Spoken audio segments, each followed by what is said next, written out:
দৌড়তে লাগলো, দৌড়ে দৌড়ে আমার নবী পাকের কাছে গেল। আমার নবী পাকের কাছে গিয়ে বলল, বাবা মুহাম্মদ, কে তোমায় মেরেছে বাবা? কে তোমায় বকেছে বাবা? বলো বলো বলো। ওই সময় আমার নবী বলেছিল, মা গো, আমার কেউ মারে না, আমায় কেউ বকে না মা। মা গো, আমি দেখি সময়ের আব্বা এসে এখান থেকে নিয়ে যায়, আমার তো বাপ কোনদিন আসে না, আমার তো বাপ কোনদিন আসে না মা। আমি আমার আব্বাকে যতক্ষণ না দেখবো, আমি নবী মুহাম্মদ কান্না থামাবো না। আমি আমার আব্বাকে যতক্ষণ না দেখবো, একটানা আহার আমি পান করবো না মা। এইবার আমার নবী পাক কাঁদতে লাগলেন, কোনো মতে কান্না বন্ধ করা যায় না।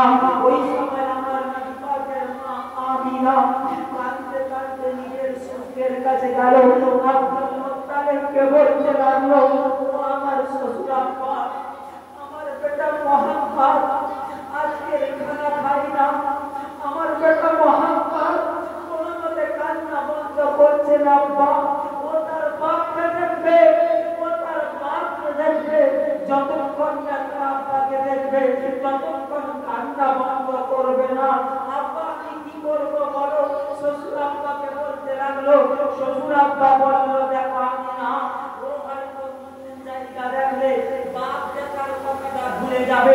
তুমি এক কাজ করো, দাসী দিচ্ছি, এই দাসীকে নিয়ে তোমার বাপের দেশে চলে যাও। তোমার বাপের দেশে গেলে জায়গা দেখলে বাচ্চা ছেলে হয়তো বাপ দেখার কথাটা ভুলে যাবে। কি নাম? যাও বাবা। ওই সময় আমার নবী পাকের মা আমিনা দৌড়ে দৌড়ে আমার নবী পাকের কাছে এলেন।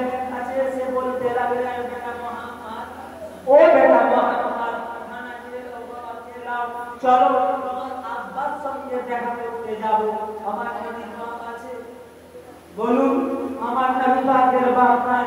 আমিনা বলছে, বেটা খেয়ে নাও। আমার নবী পাক বলেছিল, আম্মা জান, আমার খাওয়া লাগবে না, আমার খেতে হবে না, আমার খাওয়া লাগবে না, আমি আমার আব্বাকে দেখতে যাব। আমার এই কথাতে পেট ভরে যায়, মন ভরে যায়। ওই সময় আমার নবী পাকের মা বলেছিল, ও বেটা মুহাম্মদ, ও বেটা মুহাম্মদ, সাওয়ারির উপরে চাপো, সাওয়ারির উপরে চাপো, চলো আমার আব্বার কাছে যাব। আমার নবী পাক বলেছিল, মা গো, আমার সাওয়ারি লাগবে না, মা গো, আমার সাওয়ারি লাগবে না, কারণ আমি যখন দৌড়ে দৌড়ে দৌড়ে দৌড়ে যাব, দূর থেকে আমার আব্বা আমাকে দেখতে পাবে, দূর থেকে আমাকে দেখতে পেয়ে আমাকে মুহাম্মদ বলে হাতটা দেবে। আমি দৌড়ে গিয়ে আব্বা করে উঠবো, আব্বা আমাকে চুম দেবে, আমি আব্বাকে চুম দেবো। মা গো, আমার সাওয়ারি লাগবে না মা, আপনি সাওয়ারির মধ্যে বসেন। আমার নবী পাক সাওয়ারি নিল না, দৌড়তে আরম্ভ করেছে। বাচ্চা ছেলে আব্বাকে দেখবে বড় খুশি, বড় আনন্দ, লাগিয়ে যায়। আবার আমার নবী পাক দাঁড়িয়ে গিয়ে মাকে ডাকেন, মা তাড়াতাড়ি এসো মা, আব্বাকে দেখবো, আব্বা আমাকে কোলে তুলে নেবে, আব্বা আমাকে চুমু দেবে, আমি আব্বাকে চুমু দেবো, আমাকে আব্বা আনন্দ ফুর্তি করবে। মা তাড়াতাড়ি এসো। মা যখন আমার নবী পাকের কাছে যায়, আমার নবী পাক আবার দৌড়তে লাগে। এই রকম যেতে যেতে যেতে যেতে মক্কা শরীফে হাজী সাহেব যদি কেউ থাকেন, হাজী সাহেবকে জিজ্ঞাসা করেন, ও হাজী সাহেব, একটা জায়গা আছে, যে জায়গাটায় আমার নবী পাকের আব্বা আব্দুল্লাহর মাজারটা রয়েছে, ওই জায়গাটা কভার করে, ওই জায়গাটা ক্রস করে আমার নবী পাক আগিয়ে চলে গেছেন। আগিয়ে গিয়ে দাঁড়িয়ে গিয়ে বলছে, মা, আর দেরি করো না মা, আর দেরি করো না, তাড়াতাড়ি এসো মা, তাড়াতাড়ি এসো, আর দেরি করো না, আমার আব্বা আমাকে দেখবে, আমাকে আনন্দ করে আমাকে মুহাম্মদ বলে বলে তুলে নেবে, আমার এখানে চৈতুন দেবে, ওখানে চৈতুন দেবে, আমি আব্বাকে জড়িয়ে ধরবো, আনন্দ করবো, খুশি করবো। মা তাড়াতাড়ি এসো। এইবার মা আমিনা ওই আব্বা বলে জায়গা, ওই জায়গাটার কাছে গিয়ে আটকে গেছে, ঢুকে গেছে। মা আর এসো মা আর দেরি করো না আজকে আমি আব্বাকে দেখবো আব্বা আমাকে দেখে বড় খুশি হবে আব্বা আমাকে দেখে বড় আনন্দ হবে বড় ভালোবাসবে মহব্বত করবে চলে যাবে মা আর মা আব্বা বলে জায়গায় গিয়ে আমার নবী পাকের আব্বা আব্দুল্লাহর মাজারের কাছে গিয়ে চক্ষু দিয়ে টপ টপ করে পানি গড়িয়ে যায় দাসী মেহমান ও দাঁড়িয়ে দাঁড়িয়ে আমার নবী পাকের মায়ের কান্না দেখছে আবার আমার নবী পাকের মা বলতে লেগেছে ও তুমি তো আজকের বড় আনন্দে শুয়ে আছো তুমি তো বড় শান্তিতে শুয়ে রয়েছো তুমি তো বড় খুশিতে শুয়ে রয়েছো একবার তুমি উঠে দেখো তোমার কলিজার টুকরা তোমার কলিজার তারা তোমার ছেলেটা আজ তোমাকে দেখার জন্য পাগল হয়ে গেছে তোমাকে দেখার জন্য দিওয়ানা হয়ে গেছে একবার যদি তুমি উঠে দেখো তুমি বুঝতে পারবে তোমার বাচ্চাটা তোমাকে কত আনন্দ করবে মা আমিনা অঝরে কাঁদছে অঝরে কাঁদছে কাঁদতে কাঁদতে কাঁদতে কাঁদতে মাকে তো হাত দিচ্ছে আমার নবী পাকের মা যাচ্ছে না নবী পাক ব্যাকে ঘুরে এসে গড়িয়ে যান আমার নবী পাককে আর বলতে হয় না আমার নবী পাককে আর বোঝাতে হয় না আমার নবী পাক মায়ের কদমটা ধরে বলেছিল মা মা সত্যি করে বলো মা আমার আব্বা কোথায় মা আপনি সত্যি করে বলুন আমার আব্বা কোথায় মা মা আপনার জন্য পানি আজকের দিনে সবা পাই না মা আপনি বলুন মা বলুন ওই সময় আমার নবী পাকের মা আমিনা কোনো কথা বলতে পারে না গো মুখটা থেকে কোনো কথা বেরোয়নি গো চক্ষু দিয়ে পানি বেরিয়ে যায় আমার নবী পাককে আর বুঝাতে হয় না আমার নবী পাককে আর বলতে লাগে না আমার নবী পাককে আর বুঝাতে হয় না আমার নবী পাক বলেছিল মা গো ও আমার জনম দুঃখিনী মা ও আমার গর্ভধারিণী মা বলো মা বলো আমার আব্বা যদি না হায়াতে থাকে আমার আব্বার কবরটা একবার আমাকে দেখিয়ে দাও আমার আব্বার মাজারটা আমাকে দেখিয়ে দাও আমি বাপ বেটার আশাটা মিটিয়ে ফেলবো আমি বাপ বেটার আশাটা আমার মিটিয়ে দেবো মা এই সময় মা কোনো কথা বলতে পারে না মা আমিনা ইশারার দ্বারাই বলেছিল বাবা মোহাম্মদ ওইটা হলো তোমার আব্বার মাজার একবার জোরে বলো আর একটু জোরে বলো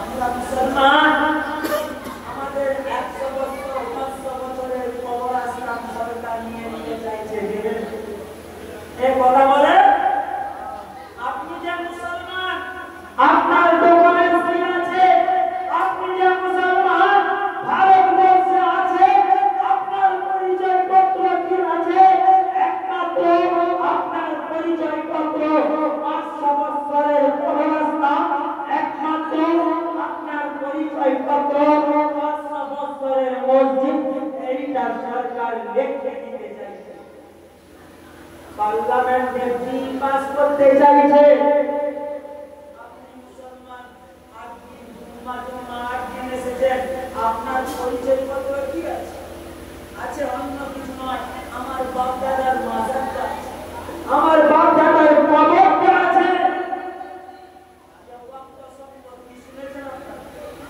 শুনেছেন সকলে ওয়াক্ফ সম্পত্তি সরকার আইতে নিতে চাইছে এই ওয়াক্ফ সম্পত্তি কাদের কথা বলে সরকারের বাপের নরেন্দ্র মোদীর বাপের নয় এই ওয়াক্ফ সম্পত্তি হলো মুসলমানের বাপ দাদা চৌধুরী তোমরা তো পরিকল্পনা খাচ্ছ খাও না যে ক্ষমতায় আসছে সেই খাচ্ছ খাও আমরা বাড়াচ্ছি আমাদের দান কিছু একটু দিচ্ছি কসম খোদা এই ওয়াক্ফ সম্পত্তি টাকা যদি মুসলমানদের দেওয়া মুসলমান গরিব থাকতো না, এ মুসলমান গরিব থাকতো না, আরাম আয়েশের সঙ্গে থাকতো, ভিআইপির সঙ্গে থাকতো। আজকের মুসলমান আপনার বাপের কবরটা ছেড়ে দিতে হবে, আপনার দাদার কবরটা ছেড়ে দিতে হবে, সরকার আত্মসাৎ করবে, আপনার মসজিদের সম্মুখে সরকারি দুজন আগুলাকে রেখে দেবে, একে 47 লাঠি নিয়ে দাঁড়িয়ে থাকবে, ইচ্ছে বলে নামাজ পড়তে দেবে না, ইচ্ছে বলে মেরে দাঁড়িয়ে দেবে। আপনার কি আছে বলে? আপনার করার কিছু লাগবে না। তাই মুসলমান আপনাদের কাছে বলি, আপনারা যদি কিছু নাও পারেন, কমসে কম এই সম্পত্তির জন্য আপনাদের কাছ থেকে ভোটাভুটি চেয়েছে, আপনার মূল্যবান ভোটটা পার্লামেন্টে পাঠাতে হবে। কারণ আজকে দেখছেন আমাদের যারা আমরা যাকে মানি সে এখন মন্ত্রীর লোকে চুপ করে আছে। জানেন জানেন একজন আলেম, একজন মাওলানা, সে আজকে মন্ত্রীর লোকে চুপ করে বসে আছে, তার মুখ থেকে কোনো কথা বেরোয় না। কেন? যদি কিছু বলো তোমার মন্ত্রী পদ খারিজ করে দেব, মন্ত্রী পদ কেড়ে নেব। আর তুমি একটাকে রাখতে পারো, 100 আলেম আছে, 1000 আলেম আছে, যারা এই ভারতের জমিন কেবলমাত্র আপনারা জানেন এই ভারতবর্ষে হিন্দু খাজা গরিবে নওয়াজ মাইনুদ্দিন চিশতি আজমিরি সঞ্চালি হুলিয়ামার যখন আনা সাগরে একটা লতায় পানি আনা সাগরটা তুলে নিয়েছিল, ঠিক না? দেখিয়েছিল খাজা গরিবে নওয়াজ। আমার আপনার 14 পুরুষ, আমার আপনার এই ভারতবর্ষে হিন্দের ওলি খাজা গরিবে নওয়াজের অবদান আছে। আজকে তুমি কেন মুসলমানের সঙ্গে লাগছো? এতদিন তো খাচ্ছ, আমরা কিছু বলি না, আজকে এই জায়গার উপরে তোমার এত লোভ লালসা কেন? বলে যাচ্ছি আপনাদের শুনে, কারণ হচ্ছে এমনিতে বলছে মুসলমান এ ভারতবর্ষে বলেছে না, বলছে না। আর ওদের টার্গেট যদি ওয়াক্ত সম্পত্তিটা হাত করতে পারি, দখল করতে পারি, মুসলমানকে বলবে তোরা তো সপ্তাহে সপ্তাহে 8 দিন এসেছিস, তোরা হয় গোলাম হয়ে থাক, নচেত এই ভারত থেকে বেরিয়ে যা। এত সহজ নিয়ম। তুমি কদিন এসছো?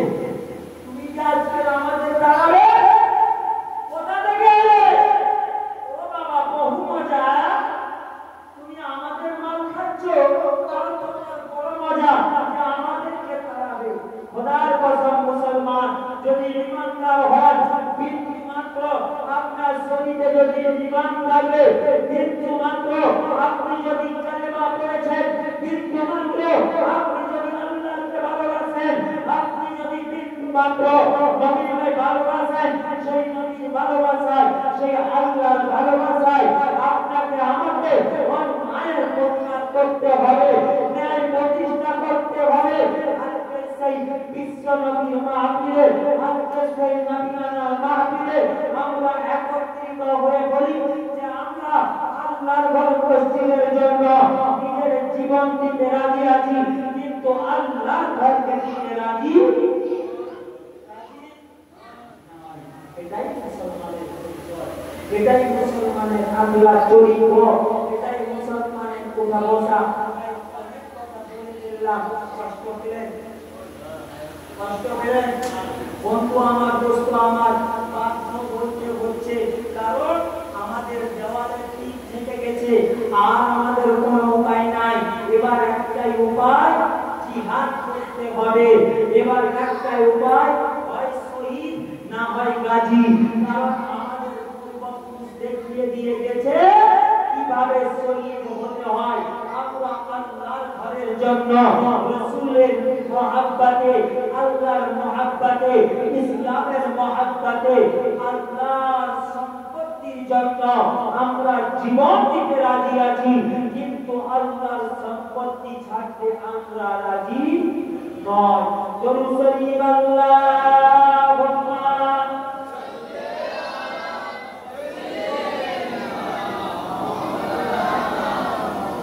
ওয়ালা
জীবনে আব্বাদের আর কথা বলবো না, আর জীবনে আব্বাদের আর আশা করবো না।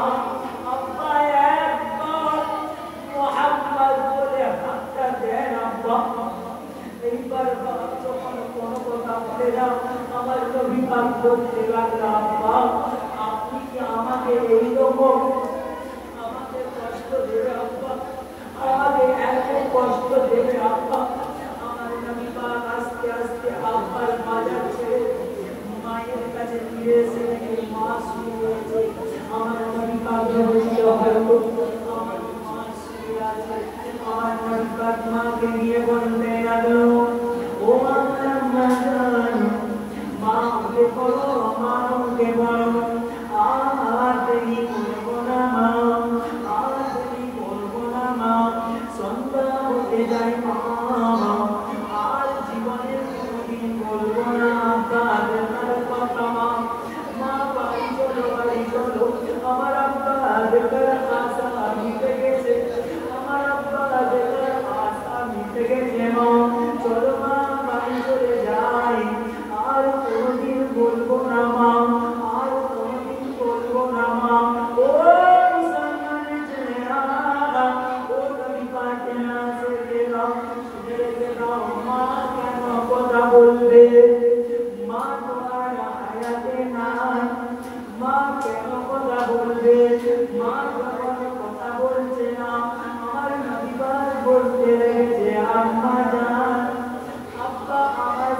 সঙ্গে রাগ করেছে, আব্বা আমার সঙ্গে অভিমান করেছে, আব্বা কথা বলে না, তাই তুমিও কি রাগ করলে, তুমিও কি অভিমান করলে মা?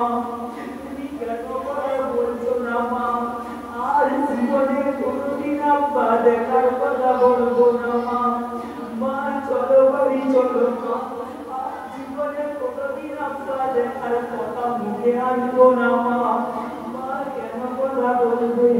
মা তো হায়াতে নয়, মা কেন কথা বলবে?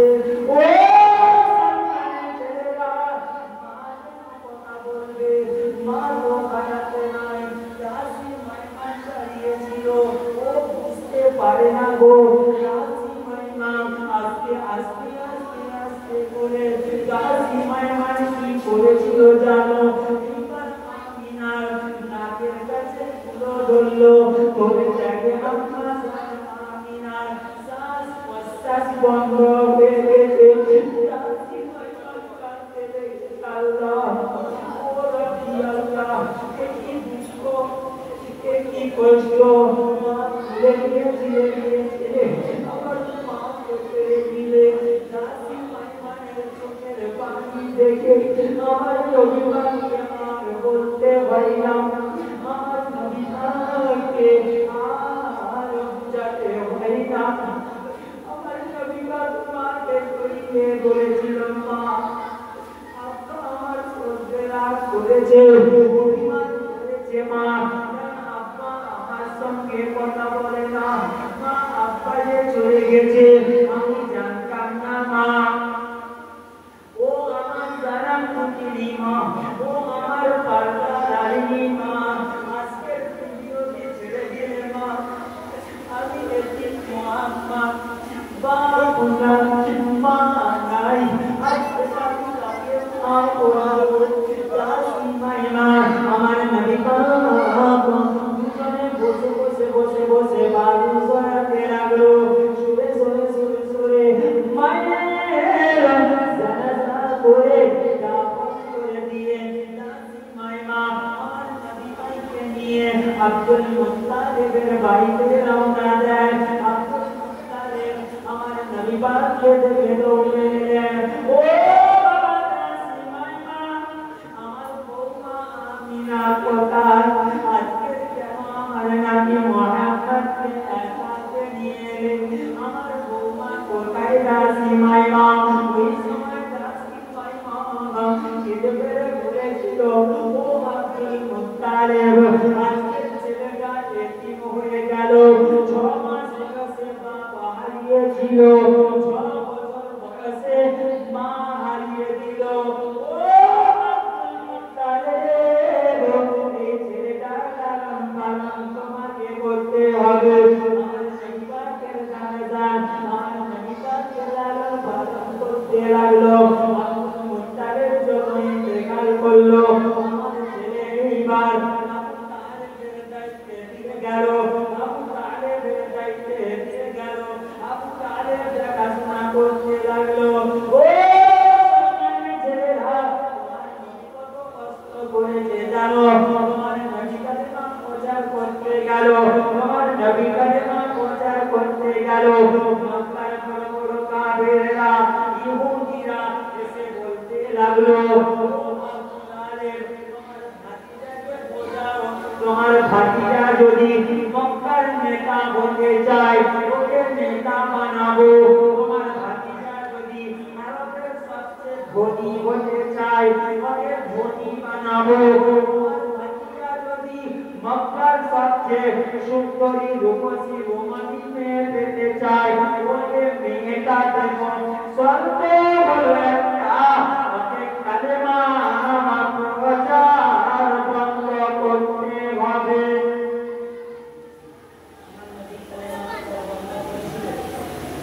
কথা বলে করেনি, কারণ আমাকে আপনাকে যদি বলে সবচেয়ে ধনী বানাবো, নামাজ ছেড়ে দিয়ে ছাড়বে না। কথা বলে মুসলমান ছেড়ে দিয়ে গেল, যদি বলে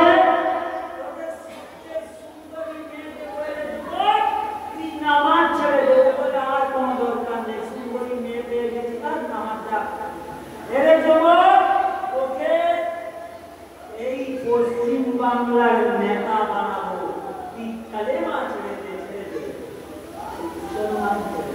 আমার নবীকে তোমার চলে গেল, জান্নাতে চলে গেল। আমার নবী কালেমা পড়ে বলে বাড়ি ফিরল। চাচা জান বলতে লাগলো, ও ভাতিজা মুহাম্মদ, একটু আড়ালে এসো বাবা। আমার নবী মনে মনে ভাবলো, হয়তো মক্কার কোনো কাফের এসেছিল, কালেমা পড়বে, ঈমান আনবে, মুসলমান হবে। ও চাচা জান, কে এসেছিল চাচা, মুসলমান হবে, কালেমা পড়বে, ঈমান আনবে চাচা। ও আমার চাচা জান, কে এসেছিল বলো চাচা, কে এসেছিল বলো। আমার চাচা জান বলেছিল, ও ভাতিজা মুহাম্মদ, মক্কার বড় বড় নেতারা, আবু জেহেল, উতবা, সাইবা, সিবা, উমাইয়া, বড় বড় নেতারা, ওরা এসে বলে গেছে, তুমি যদি আমাদের সবচেয়ে ধনী হতে চাও, ওরা তোমাকে ধনী বানাবে। তুমি যদি আমাদের সবচেয়ে বড় নেতা হতে চাও, ওরা তোমাকে নেতা বানাবে। তুমি যদি আমাদের সবচেয়ে সুন্দরী রূপসী রমণী মেয়ে পেতে চাও, ওরা তোমাকে মেয়েটা দেবে। শর্ত হলো একটা, কালেমা প্রচার বন্ধ করতে হবে। ও মুসলমানের ছেলেরা, আমার নবী পাকের উম্মতেরা শোনেন গো। আমার নবী পাক কিছুটা সময় চুপ করে গেল। নবী পাক বলতে লাগলো, ও আমার চাচা জান, ও আমার চাচা জান, তুমি ওদেরকে বলে দিও, ওরা যদি আসমানের চাঁদ আমার এক হাতে এনে দেয়, এক হাতে যদি আসমানের সূর্য এনে দেয়, আমি নবী মুহাম্মদ কালেমা ছেড়ে পিছু পা হব না। আসমানের চাঁদ এক হাতে এনে দেয়, অপর হাতে যদি সূর্য এনে দেয়, তবুও আমি নবী মুহাম্মদ কালেমা ছেড়ে পিছু পা হব না। চাচা জান বলতে লাগলো, ভাতিজা মুহাম্মদ, তোমার আর এখানে থাকা হবে না ভাতিজা, তুমি তোমার নানার দেশে চলে যাও, কারণ ওরা যুদ্ধ করবে বলেছে। নবী পাক যুদ্ধে কেঁদে উঠলেন, ও আমার চাচা জান, 6 মাস মায়ের গর্ভে থাকাকালীন আব্বাকে হারিয়েছি চাচা। 6 বছর বয়সে মাকে হারিয়েছি চাচা। 8 বছর বয়সে দাদুকে হারিয়েছি চাচা। ও চাচা জান, দেখভালের দায়িত্বে তুমি ছিলে চাচা, আজকে তুমি আমাকে নানার দেশে চলে যেতে বলছো চাচা। ও আমার চাচা জান, আমি নবী মুহাম্মদ বুঝে গেলাম, আমার বলার মতো আর কেউ থাকলো না, বলার মতো কেউ থাকলো না চাচা। ও আমার চাচা জান, আপনি শুনে রেখেছেন চাচা, আপনি জেনে রেখেছেন চাচা, আমাকে কালেমা পড়া। ও আমার চাচা জান, এ মক্কার কাফেরেরা, এ মক্কার বেঈমানদের দিনেরা, এরা যদি আমাকে মারতে মারতে মারতে মারতে জান থেকে মেরে ফেলে, তবু আমি নবী মুহাম্মদ কালেমা ছাড়ব না।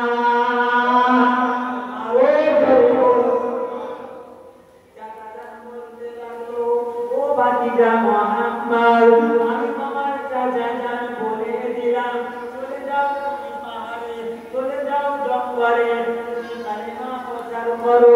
আমি তোমার চাচা জান বলে দিলাম, আমি বেঁচে থাকতে থাকতে দেখে নিতে চাই মক্কার কোন কাফেরের সাহস